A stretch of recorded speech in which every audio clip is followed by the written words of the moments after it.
Apa sekarang yang menjadi problem bangsa ini? Kalau bangsa ini adalah bangsa Indonesia, ya kita juga harus menyebut ini adalah juga umat Islam. Umat Islam Indonesia atau bangsa Indonesia. Itu menurut saya tidak ada bedanya. Cuma kalau kita nyebut umat kan religius. Kalau bangsa itu sekuler. Umat ini sebenarnya sama, sekian banyak orang yang berkumpul di suatu tempat mempunyai ideologi yang sama dan begitu. Nah, persoalannya apakah bangsa dan umat ini mempunyai kesamaan? Saya rasa problemnya sama. Pertama, saya ingin mengabsen problemnya ini.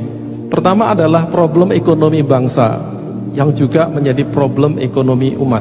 Di dalamnya ada kelemahan umat Islam dalam masalah daya saing.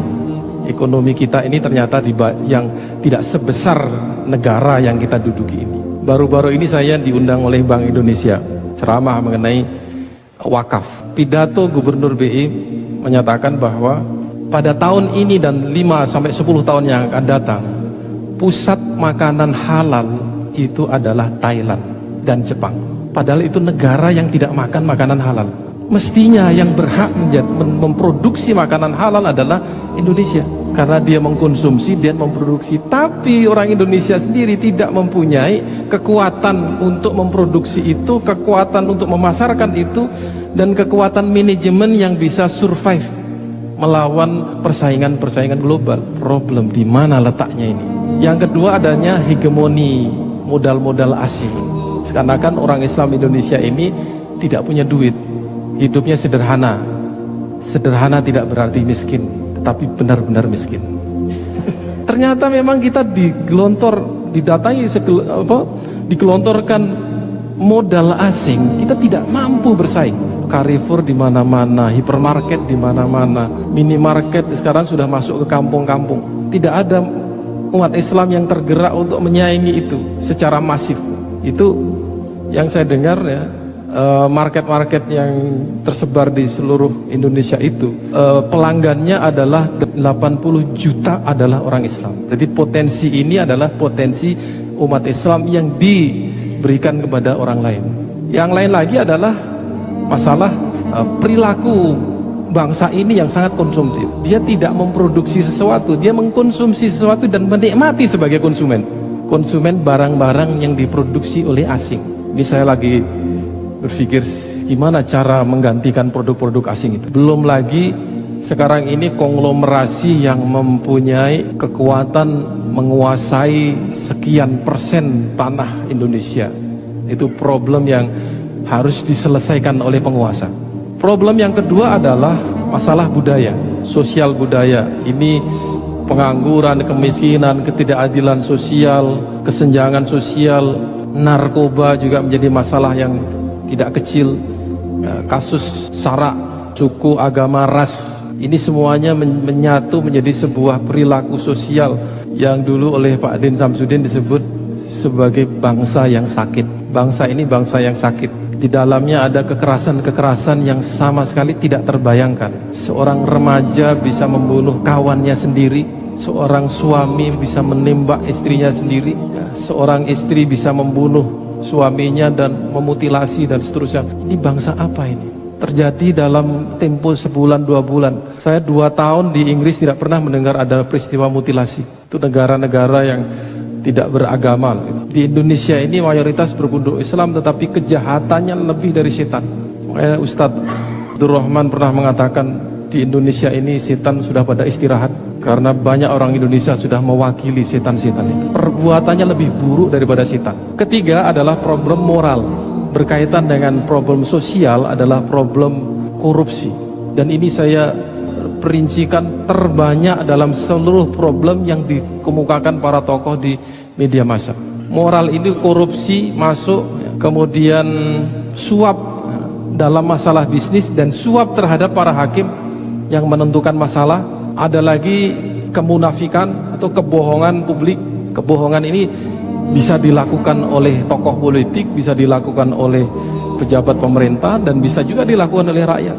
Jadi bangsa ini adalah bangsa yang diwarnai dengan banyak pembicaraan, sikap-sikap kemunafikan. Ini jelek-jeleknya harus kita omongkan seperti begitu. Kemudian Karena ini kemunafikan, penegakan hukum pun sudah masuk ke dalam ranah kemunafikan dan kebohongan dan juga suap.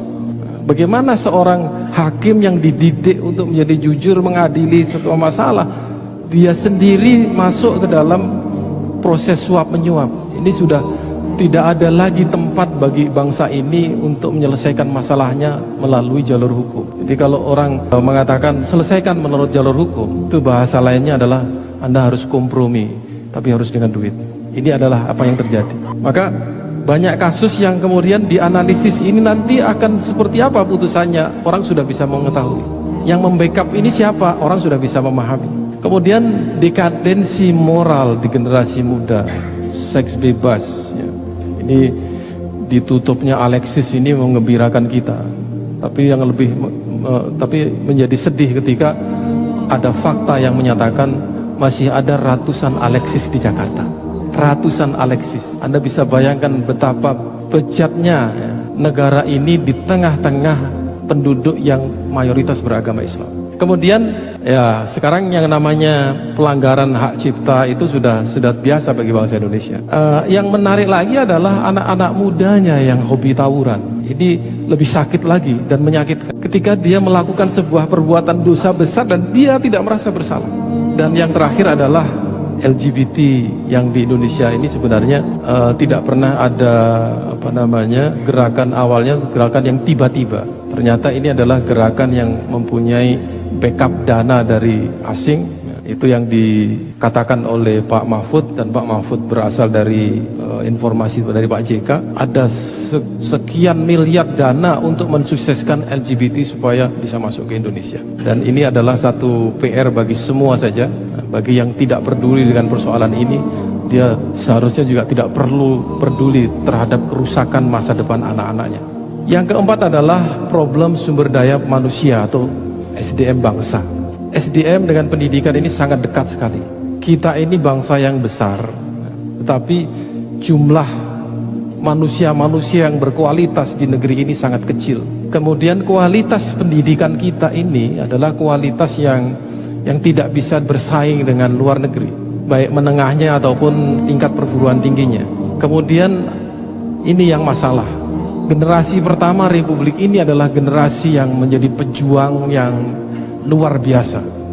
Dia berjuang dengan darahnya, kemudian dilanjutkan dengan orang tuanya yang berjuang dengan keringatnya mengisi kemerdekaan.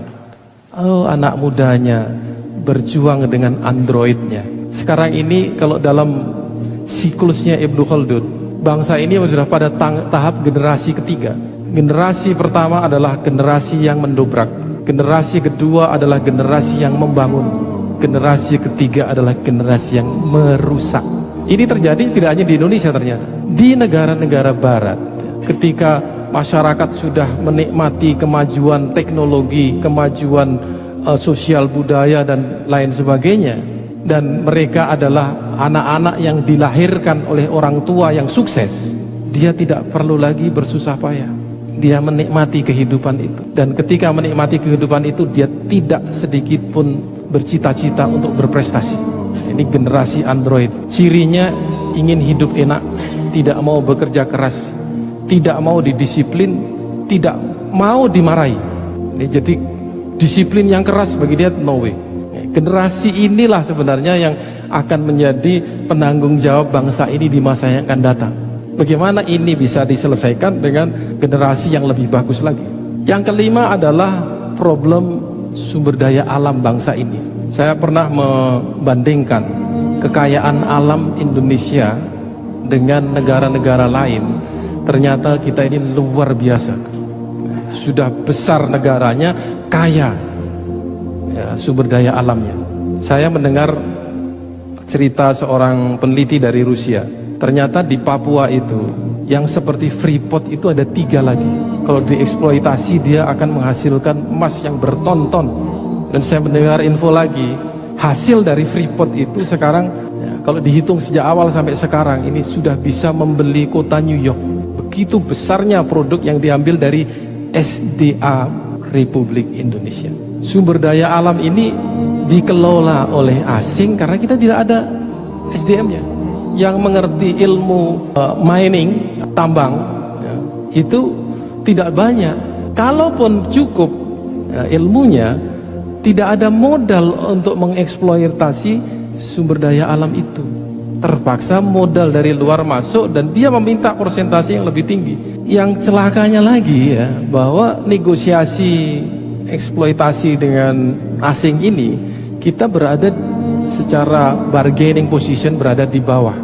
Saya masih ingat ketika di Qatar itu, saya mendengar pimpinan negara Qatar itu sangat elegan dalam negosiasi dengan asing. Jadi orang asing yang mau eksploitasi gas di sana itu ditanya, "You mau berapa persen?" Kalau kebanyakan juga saya pakai, saya mau pakai yang ini. Tegas ya, demi kepentingan negaranya. Tapi di negeri ini bisa jadi dia tidak bertanya berapa persen. Terserahlah Anda mau berapa persen. Dan kami ikut apa yang Anda mau. Itu kelemahan bargaining kita ada di situ. Wallahu alam bagaimana negosiasi pada waktu itu. Apa ada di mana, siapa yang menguasai. Coba, warnanya sudah tidak merah putih lagi. Ada Chevron di situ, ada British Petroleum di situ, ada Exxon di situ, di mana-mana ada Exxon, Chevron, dan mereka tidak memperoleh 20%, 10%, 70%. Jadi kita ini sebenarnya kalau menurut sebagian orang ya, kita ini orang yang sangat generous, sangat generous. Kita ikhlaskan orang lain untuk mengambil sumber daya alam kita. Kita ini pahalanya besar. Orang yang miskin kemudian mensedekahkan sesuatu pada orang lain, pahalanya besar. Tapi persoalannya sedekahnya itu tanpa niat, terpaksa sedekah. Ini persoalan sumber daya alam kita, tidak dipakai, tidak digunakan untuk kemaslahatan bangsa ini. Kita ini sebenarnya malu dengan negara Mesir. Negara Mesir itu miskin, lebih miskin dari Indonesia. Tetapi dia setiap tahun memberi beasiswa kepada mahasiswa Indonesia 100 orang. Tiket dibiayai, SPP dibiayai, dan itu setiap tahun dia memberi. Siapa, beasiswa mana yang diberikan Indonesia kepada negara lain? Tidak ada. Apakah kita ini miskin? Negara yang kaya raya dengan sumber daya alamnya ini masih kalah generousnya dengan negara Mesir yang miskin. Ini persoalan, ini problem.